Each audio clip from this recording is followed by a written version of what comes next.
வணக்கம். உங்களுடைய கல்வி பயணத்தை ஒரு மறக்க முடியாத காவியமா மாத்துறது எப்படின்னு யோசிச்சிருக்கீங்களா?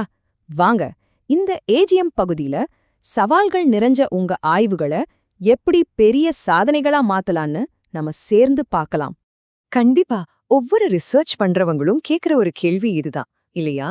உங்கள சுத்தி ஏகப்பட்ட டேட்டா, தீராத சந்தேகங்கள், போதாததுக்கு டைமும் ஓடிக்கிட்டே இருக்கு. இந்த மொத்த குழப்பத்துக்கு நடுல உங்க உழைப்ப எப்படி ஒரு அழியாத விஷயமா, ஒரு லெகசியா மாத்துறது? சரி, நம்ம கதையோட முதல் அத்தியாயத்துக்குள்ள போலாம் வாங்க. எந்த ஒரு ஹீரோவோட பயணத்தை எடுத்துக்கிட்டாலும் அது ஒரு தனிப்பட்ட போராட்டத்திலிருந்து தான் தொடங்கும். நம்ம கல்வி உலகமும் அதுக்கு விதிவிலக்கே கிடையாது. இந்த சீன் உங்கள பல பேருக்கு ரொம்ப பரிச்சயமான ஒண்ணா இருக்கலாம் இல்லையா? டேபிள் முழுக்க சிதறி கிடக்கிற பேப்பர்ஸ், முடிக்க வேண்டிய தீசஸ், வெளியில பயங்கரமா புயல் அடிக்குது. ஆனா அதை விட பெரிய புயல் மனசுக்குள்ள அடிச்சிட்டு இருக்கு. இதுதான் ஒரு அறிஞரோட தனிமையான ஆனா ரொம்ப தீவிரமான உழைப்போட உச்சகட்டம். ஆனா அந்த தனிமையில, அந்த போராட்டத்துல தான் ஒரு புது சக்தி உருவாகுது, ஒரு புது பார்வை பிறக்குது. சொல்லப்போனா அந்த குழப்பத்துக்கே ஒரு வழிகாட்டி உதயமாகுது. இந்த விஷயம்தான் ரொம்ப இன்ட்ரெஸ்டிங்கான ஒண்ணு. இது ஏதோ சும்மா வந்த ஒரு ஐடியா இல்ல. பிரபஞ்சத்தோட ஆற்றல்ல இருந்தும் நட்சத்திரங்கள்ல இருந்தும் பிறந்த ஒரு தொலைநோக்கு பார்வை. இதுதாங்க ஏஜிஎம்மோட ஸ்டார்டிங் பாயிண்ட். பாருங்க, ஒரு சின்ன ரூம்ல ஆரம்பிச்ச அந்த சின்ன பொறி இன்னைக்கு ஒரு லட்சியத்தோட அடையாளமா, ஒரு பிரம்மாண்டமான ஸ்கை ஸ்கிரேப்பரா வளர்ந்து நிக்குது. இது வளர்ச்சியோட ஒரு பவர்ஃபுல்லான சிம்பிள். சரி, ஓகே. இந்த பவர்ஃபுல்லான விஷன் ஒரு ஸ்காலரோட குழப்பத்தை எப்படி அறிவா மாத்துது? இதுக்குன்னு ஒரு தெளிவான ஸ்டெப் பை ஸ்டெப் ப்ராசஸ் இருக்கு. இந்த ப்ராசஸ் ரொம்பவே சிம்பிள். முதல்ல அந்த கண்ட்ரோலே இல்லாத டேட்டா புயல் இருக்கு இல்லையா, அதை அடக்கி உங்களுக்கு தேவையான விஷயத்த மட்டும் தனியா பிரிச்சு எடுக்கிறோம். ரெண்டாவது, அந்த வார்த்தைகள் எல்லாம் ஒன்னா சேர்த்து ரொம்ப சக்தி வாய்ந்த ஆர்கியூமெண்ட்ஸா மாத்துறோம். கடைசியா உங்க ஆய்வு ஒரு பெரிய நாலேஜ் ஃபேக்டரியில இருந்து வர்ற மாதிரி அவ்வளோ நேர்த்தியா முழுமையா வெளிவரும். இது சும்மா ஒரு சர்வீஸ் மட்டும் கிடையாது. இதுவே ஒரு தனி பிரபஞ்சம் மாதிரி.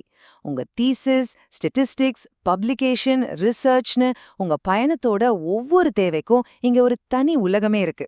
எல்லாமே உங்களை எக்ஸலன்ஸ் நோக்கி கூட்டிட்டு போகும். இங்க தான் எங்க ரோல் வருது. நீங்க இப்போ இருக்கிற இடத்துலேருந்து உங்க இலக்க அடையிற வரைக்கும் ரொம்ப நம்பிக்கையோட கடந்து போறதுக்கு ஒரு வெளிச்சமான பாலத்தை நாங்க உருவாக்குறோம்.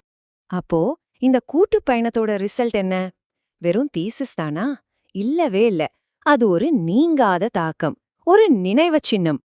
இந்த நம்பரை கொஞ்சம் பாருங்க. 1100க்கும் அதிகமான வெற்றிகரமான ப்ராஜெக்ட்ஸ். இது வெறும் ஸ்டாட்டிஸ்டிக்ஸ் இல்ல, இது நாம ஒன்னா சேர்ந்து உருவாக்குன சாதனைகளோட ஒரு நினைவு சின்னம்.